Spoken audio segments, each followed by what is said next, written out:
The diner came alive every morning before sunrise. Coffee machines hissed, plates clinked, and the smell of grilled toast hung in the air like a permanent memory. In the middle of it all was Maya Lewis, moving carefully between tables. Her right hand was wrapped in a thick bandage.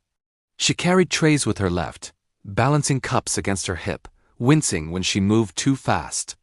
Still, she smiled at every customer. Behind the counter stood the manager, Evan Brooks, watching closely. Too closely.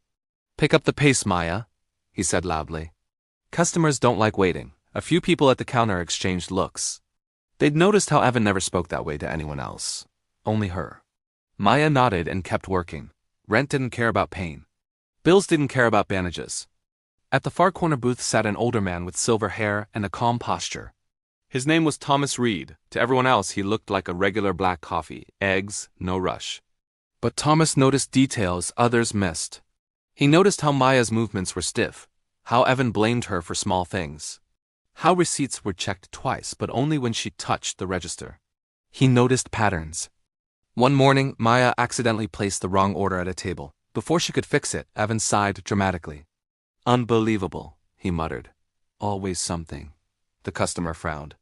"She's doing her best," he said. Evan forced a smile. "We all have excuses." Maya apologized quietly and corrected the order. Thomas watched her shoulders sink, just a little. Later, as the lunch rush slowed, Thomas paid his bill and stayed seated. Maya wiped tables nearby, her bandaged hand trembling from fatigue. "You're very careful," Thomas said gently. She smiled politely. "I try to be hard to work injured," he added. She hesitated. "I don't have much choice." That was all she said. But it was enough. The next day, Thomas came back earlier than usual. Evan was already tense, pacing behind the counter. He barked orders, corrected people loudly, laughed when mistakes weren't his. When Maya asked for help carrying a heavy stack of plates, Evan barely looked up. "You'll manage," he said. "You always do." Thomas saw the flash of pain in her eyes. Not physical, something deeper.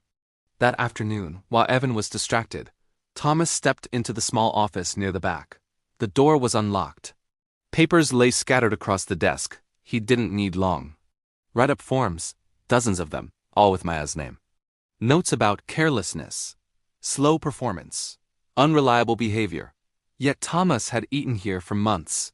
He'd never seen her careless. Then he saw the numbers. Cash totals that didn't align. Missing amounts spread across weeks. Always blamed on staff error. Always her shift. Thomas closed the folder slowly. The next morning, the diner was full. The clatter of breakfast filled the room. Maya moved carefully as usual. Evan laughed loudly at the counter, confident as ever. Thomas stood. He tapped his spoon against his mug. The sound was small, but it cut through the noise. "Good morning," he said calmly. People turned. Evan frowned. "I think it's time I stopped pretending," Thomas continued. "My name is Thomas Reed.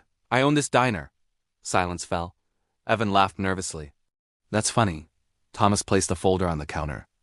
"What's not funny are false reports, missing funds, and one employee being blamed to hide it all." Maya froze. Thomas turned to her. "You kept this place running while someone tried to make you disappear." Evan's face drained of color. "You can't prove—" "I already did," Thomas said quietly. He looked around the diner. "This place succeeds because of people like her."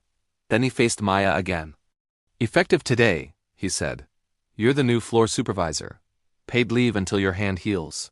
And when you're ready, you help train the staff." Maya's eyes filled with tears. She pressed her bandaged hand to her mouth, overwhelmed. Customers began clapping, soft at first, then louder. Evan said nothing. There was nothing left to say. Later that day, Maya stood a little straighter. The diner smelled the same coffee, toast, warmth, but it felt different. Thomas returned to his corner booth, sipping his coffee. Justice hadn't shouted. It hadn't rushed. It had simply watched, waited, and finally spoken.